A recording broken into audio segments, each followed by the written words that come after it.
आज जिसकी बदौलत आप लोग इतनी ऊंचाई के छत पे बैठे हैं ना, उनके लिए जय भीम बोलने की बात कर रहे हैं हम। जय भीम, जय संविधान। सबसे पहले साक्ष्य में भगवान गौतम बुद्ध के चरणों में श्रद्धा समर्पित करते हुए नमन करता हूँ। इसी के साथ साथ बोल सकते भारत बाबा साहब बी आर अम्बेडकर साहब को समर्पित करते हुए नमन करता हूँ। इसी के साथ साथ आपके परिवार से, आपके बीच से, आपके भाई, आपके पूर्वज माननीय कांसीराम साहब जो बहुजन समाज को इकट्ठा करने का काम, मां बहन को सुरक्षित करने का काम, बोल सकते भारत बाबा साहब बी आर अम्बेडकर साहब के विचारों को बढ़ाने का काम किए हैं, उनको भी जो है समर्पित करते हुए नमन करता हूँ। और इसी के साथ साथ ओबीसी समाज से, आप लोगों के परिवार से, आप लोगों के बीच से कलई सिंह यादव साहब को भी जो है समर्पित करते हुए नमन करता हूँ। इसी के साथ साथ इस संत कबीरनगर की धरती से, तिघरा गांव से, संगठा विधानसभा 314 से ये धन्यवाद, कोट कोट धन्यवाद करता हूँ जो बोल सकते भारत बाबा साहब बी आर अम्बेडकर साहब, माननीय कांसीराम साहब के मिशन को और उनके विचार को जन जन तक पहुंचाने का काम आप लोगों के भाई, आप लोगों के परिवार के जो है सदस्य, भीम आर्मी राष्ट्रीय अध्यक्ष बड़े भाई चंद्रशेखर आजाद जी, आजाद समाज पार्टी के राष्ट्रीय अध्यक्ष, वर्तमान समय में संसद के सदस्य, नगीना सांसद, उनको भी संत कबीरनगर धरती से जो है कोट कोट धन्यवाद और नमन करता हूँ। साथियों, अब हमारा सवाल आता है कि आप गरीब क्यों हैं? अभी तक आप गरीब क्यों हैं? आप बेरोजगार क्यों हैं? आप अशिक्षित क्यों हैं? संविधान पूर्ण रूप से लागू क्यों नहीं हुआ? जातीय जनगणना क्यों नहीं हो रही है? शिक्षा की जनगणना क्यों नहीं हो रही है? अगर 400 बीघा जोतार फला आदमी है तो आप क्यों नहीं है? करोड़पति अरबपति वो है तो आप क्यों नहीं है? अगर वो लोग सांसद, विधायक, मंत्री, मुख्यमंत्री हैं तो आप क्यों नहीं है? DM, SP, collector, doctor, engineer अगर वो लोग हैं तो आप क्यों नहीं है? तो हमारी लड़ाई 85 और 15 की है। माननीय कांसीराम साहब ने कहा था 15 छोड़ 85 तिलक तराजू और तलवार, इनको मारो झूठे चार। किसने कहा था? माननीय कांसीराम साहब ने। आज बड़े गर्व की बात है, बड़े गर्व की बात है, बड़े खुशी की बात है कि बाबा साहेब का कारवा और विचार अभी तक जिंदा है। नहीं तो मनुवादी वर्ण व्यवस्था के लोगों ने इनके विचार को दबाने का बहुत ही प्रयास किया, बहुत ही प्रयास किया। और बाबा साहेब के विचार को जन जन तक पहुंचाने का काम माननीय कांसीराम बहुजन समाज में, बहुजन समाज को जन जन तक जगाने का काम माननीय कांसीराम साहब ने किया। और इसके बाद आप लोगों के बीच में राष्ट्रीय अध्यक्ष बड़े भाई चंद्रशेखर आजाद जी आ गए हैं। तो आप बताइए, चंद्रशेखर आजाद जी को कौन कौन जानते हैं?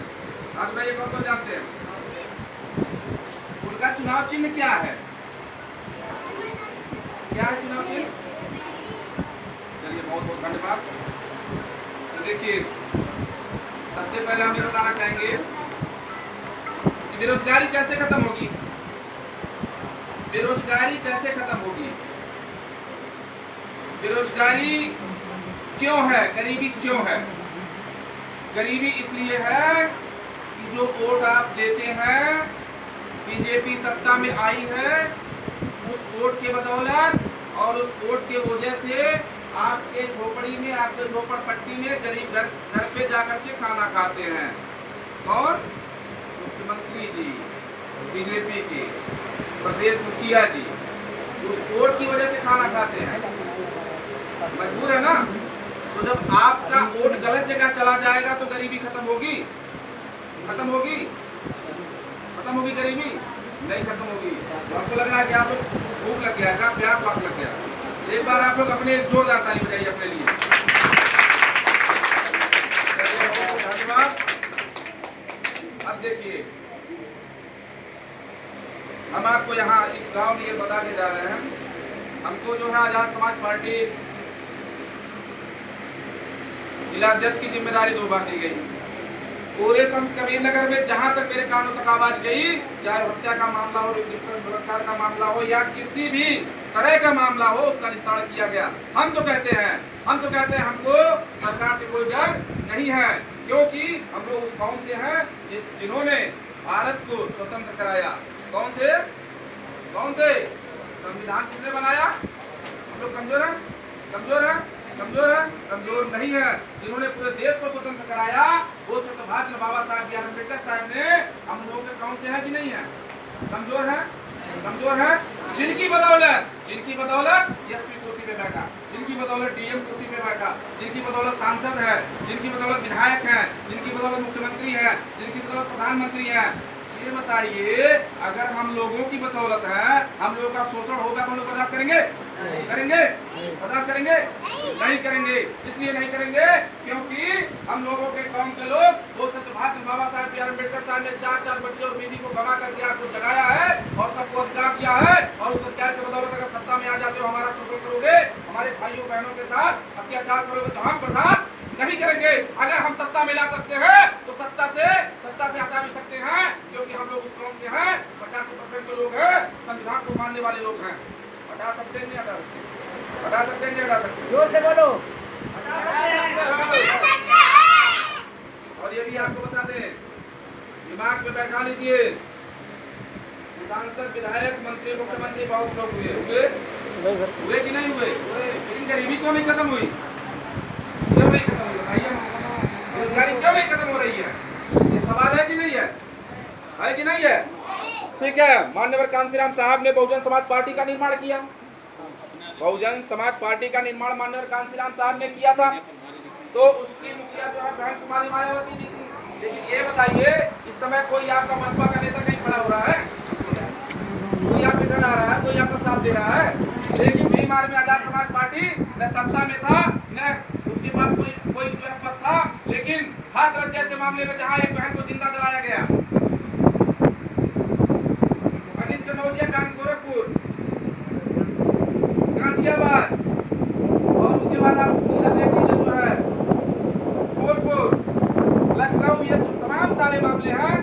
भीम आर्मी में आज इतनी ताकत है, बड़े भाई चंद्रशेखर आजाद जी का बार-बार धन्यवाद दिया जाना चाहिए कि भीम आर्मी जैसा संगठन बना करके आज वो संसद में पहुंच करके आपकी आवाज उठाते हैं। अगर इस गांव में अगर कोई आपत्ति विपत्ति आती है, इस बात को आप नोट कर लीजिए, इस गांव की आवाज संसद में पहुंचेगी, क्योंकि हर गांव में अगर भीम आर्मी है, हर गांव में चंद्रशेखर आजाद जी है, हर गांव में आजाद समाज पार्टी है, हर गांव में चंद्रशेखर आजाद जी है। इस बात को भी आप जान लीजिए।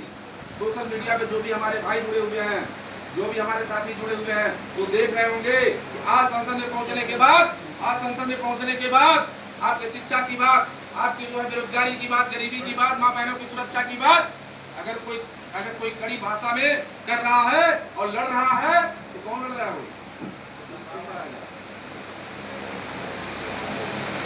तो बहुत लोग आएंगे। आपका सबसे बड़ा अधिकार क्या है? सबसे बड़ी शक्ति आपकी क्या है? आपका सबसे बड़ा अधिकार, सबसे बड़ी शक्ति क्या है आपकी? क्या है? बोलिए, क्यों नहीं बोल रहे हो? एक वोट देने का अधिकार किसने दिलाया? बाबा साहब ने।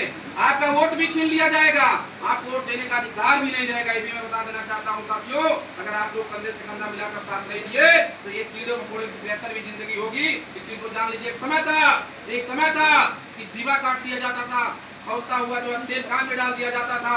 इतिहास पढ़े हम लोग? पढ़े हैं? पढ़े कि नहीं पढ़े? तो पढ़े लिखे भाई है, इतिहास को पढ़े होंगे, जानते होंगे। वो समय था।